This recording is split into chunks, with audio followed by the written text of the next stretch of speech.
Assalomu alaykum hurmatli hay'at a'zolari hamda tinglovchilar.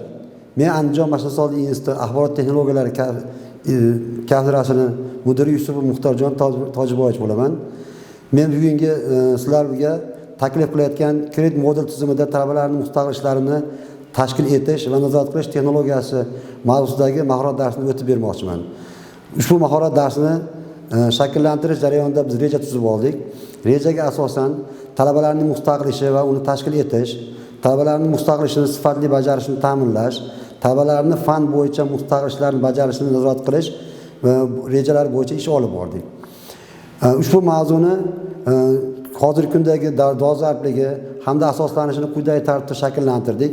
Kredit model tizimi hozirgi o'qitish tizimiga o'tish jarayonida oliy o'quv yurti professor o'qituvchilariga bo'lgan majburiyat hamda talabni ham oshiradi.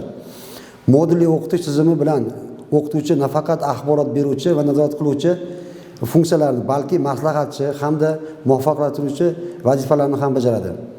Pedagog jarayonda o'qituvchining yetakchilik roli saqlab qolinadi. Ta'limni kredit texnologiyasini joriy etish samaradorligi va sifatini ta'minlash uchun kredit texnologiyalari standartlari, o'quv rejalari, lavozim tavsiflari, o'quv kurslarining mazmunini tanlash tamoyillari, o'qitishning prinsiplari va usullari, o'quv jarayonida talabalar mustaqil ishi kredit tizimi bo'yicha tashkil etishni qonuniy bazasi ishlab chiqish zarur bo'ladi. Shu jihatdan ham ishda qo'yilgan masala hozirgi kundagi muhim ahamiyat kasb etuvchi masalalardan hisoblanadi. Bulardan tashqari mavzuni o'qitishda interfaol usullarni qo'llash ta'lim berish sifati va samaradorligini sezilarli darajada oshiradi. Endi kredit model tizimi dunyoning ilg'or mamlakatlarida oliy ta'lim tizimida keng qo'llanilgan tizimdir. Ushbu ta'lim tizimini o'ziga xos xususiyatlaridan biri o'quv jarayonida asosiy e'tibor talabalarni mustaqil ishlashiga qaratilgandir. Talabalarning mustaqil ishlarini tashkil etish, o'quv uslubiy ta'minotini shakllantirish va takomillashtirib borish, o'qituvchi talaba mexanizmining doimiy harakatini ta'minlash muhim ahamiyatga egadir. Ushbu kredit model tizimida talabalarning mustaqil ishlarini tashkil etish va nazoratni amalga oshirish, mavjud muammolar va ularning yechimlari bo'yicha takliflar beriladi. Shuningdek, biz hozir o'sha o'z oldimizga qo'ygan maqsadni shakllantirishdan oldin model tizimi to'g'risida bir qancha fikrlarni aytib bermoqchimiz. Model bu bir nechta fan hamda kurslar o'rganiladigan o'quv rejasining bir qismi bo'lib, u talabalarda ma'lum bir bilim va ko'nikma hosil qilish, tahliliy mantiqiy mushohada yuritish, salohiyatga ega bo'lishiga qaratilgan bir nechta fanlar majmui hisoblanadi. Bunda o'qituvchi o'quv jarayonini tashkil qiladi, jonli, video hamda audio ma'ruda o'qiydi, talabalarning faoliyatini muvaffaqlashtiradi va nazorat qiladi. Talaba esa mavzuni mustaqil o'rganadi hamda berilgan topshiriqlarni bajaradi. Model kredit tizimida asosiy vositalardan biri bo'lib, bu syllabus hisoblanadi. Syllabusda asosiy o'qituvchi tomonidan ishlab chiqiladi hamda 5 varaqli fan dasturiga ega bo'ladi va u semestr boshida talabalarga taqdim etiladi va o'zining mazmunidan kelib chiqib quyidagilarni qamrab olish kerak bo'ladi. Birinchi, fanning maqsadlari va uning o'quv dasturida tutgan o'rni, kasbiy faoliyat uchun ahamiyati, talabalar ushbu fanni o'rganish natijasida ega bo'ladigan bilimlar va ko'nikmalar, fan bo'yicha talabalar davomida o'rganiladigan mavzular, foydalanishga tavsiya etiladigan adabiyotlar, baholash mezonlari hamda talabalarning bajarishi lozim bo'lgan mustaqil ishlar mavzulari va turlari berib boriladi. Kredit model tizimining asosiy mezonlaridan biri talaba fanni o'zi belgilab tanlab olishiga sharoit yaratiladi. Bunda talaba fanni tanlash yoki tanlamaslik bo'yicha qarorga kelish uchun u fan haqida to'liq ma'lumotga ega bo'lishi maqsadga muvofiqdir. Ushbu jarayonda talabalarga tavsiya etiladi fanning nomi, fan o'qituvchisi, fan bo'yicha egallaydigan nazariy bilimlar va amaliy ko'nikmalar, fanni ishlab chiqarish sanoati va xalq xo'jaligidagi ahamiyati, bajaradigan mustaqil ish topshiriqlari va ularning turlari, fanga ajratilgan kredit miqdori va kreditlarni to'lash tartib-qoidalari talabalar uchun eng qiziqarli va asosiy tushunchalardan hisoblanadi. Talabalarning mustaqil ishini shakllantirish jarayonida bu talabani o'zi o'quv faoliyati, bu didaktik topshiriqlarni mustaqil ravishda bajarishga, o'qishga qiziqishga va muayyan fan sohasidagi turli ma'lumotlarni fikrlashga olib yo'naltirilgan bo'ladi. Talabalar mustaqil ishini mazmuni mantiqiy fikrlashni, ijodiy faollikni, o'quv materiallarini o'zlashtirishda tadqiqotli yondashuvni, shakllantirishga imkon beruvchi amaliy topshiriqlarni bajarish bilan bog'liq bo'ladi. Talaba mustaqil ishni bajarishda bir qancha turlarga ega bo'ladi. Birinchisi, mobil qurilmalar orqali bajariladigan mustaqil ishlar. Unda darsga tayyorlanish, axborot izlash, ko'p so'raladigan savollar, forum, test yechish, nazorat ishiga tayyorlanish kabilarni o'z ichiga oladi. O'qituvchi rahbarligidagi an'anaviy shakldagi mustaqil ishlar mavjud. Unda misol va masalalarni yechish, referat tayyorlash, kurs ishi, case study'lar hamda kurs grafik tahlil ishlari, bitiruv malaka ishlarini o'z ichiga oladi. O'qituvchi rahbarligidagi elektron shakldagi mustaqil ishlar mavjud. Bunda link, chart, review, SWOT, interview, Google Apps hamda Digest kabilarni o'z ichiga oladi. Endi o'quv jarayonini shakllantirishda mustaqil ish va hamda autoriya mashg'ulotlariga alohida vaqt ajratiladi. Autoriya mashg'ulotlariga 40%, mustaqil ta'limga esa 60% vaqt ajratilib beriladi. Endi talabalarni fan bo'yicha bir kredit to'plash uchun ikki xil shakllantirilyapti. Bu yerda demak, autoriya mashg'ulotlariga 12 soat, mustaqil ishlarga esa 18 soat vaqt ajratib beriladi.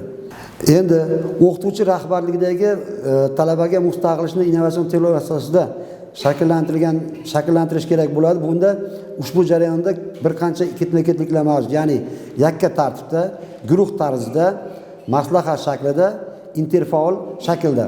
Har bir jarayonda, ushbu jarayonda har bitta talabaga alohida mavzular ham shakllantirib beriladi. Kadrda mustaqil ish bo'yicha quyidagi ishlarni belgilab olishimiz kerak bo'ladi.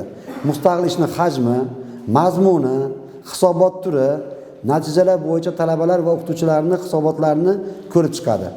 Undan tashqari, kadrda mustaqil ishlarni qabul qilish hamda topshiriqlarni berish bo'yicha komissiya shakllantiriladi. Unda quyidagi ketma-ketlikdagi ishlar bajariladi. Ya'ni tashkil qilish, rejalashtirish, mavzularni tarqatish, topshirish muddatlari, sifatini nazorat qilish, uslubiy ta'minotni yaxshilash kabilardir. Komissiyaning a'zolariga bir qancha vazifalar ham yuklatiladi. Ulardan birinchisi o'qituvchi rahbarligidagi talabalarning mustaqil ishini jadvallarini tuzish va nazorat qilish. O'qituvchi rahbarligidagi talabalarning mustaqil ishlarini o'tkazish jadvallarini muvofiqlashtirish. Mustaqil ishlarni talabalar tomonidan bajarilishini baholash va nazorat qilish usullarini ishlab chiqish. Butun semestr uchun alohida fanlarning ish sig'imi bo'yicha o'qituvchi rahbarligidagi talabalarning mustaqil ishini jadvallarini tahlil qilish kerak bo'ladi. Demak, o'qituvchi rahbarligidagi talabalarning mustaqil ishlarini topshirishni yagona jadvallarini ishlab chiqish va optimallashtirish ham kerak bo'ladi.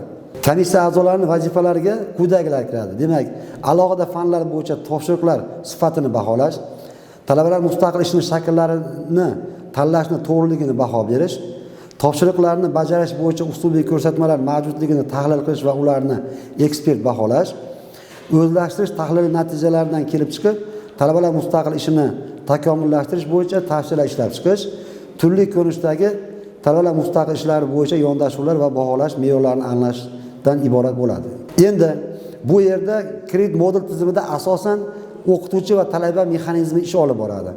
O'qituvchi talaba mexanizmi shunday mexanizmki, bunda o'qituvchi talabaga topshiriqlar va ularni bajarishga motivatsiya berish orqali uni harakatini ta'minlasa, talaba esa o'qish, o'rganish va izlanish natijasida o'zi duch kelgan muammolar yuzasidan murojaati orqali o'qituvchining harakatini ta'minlaydi.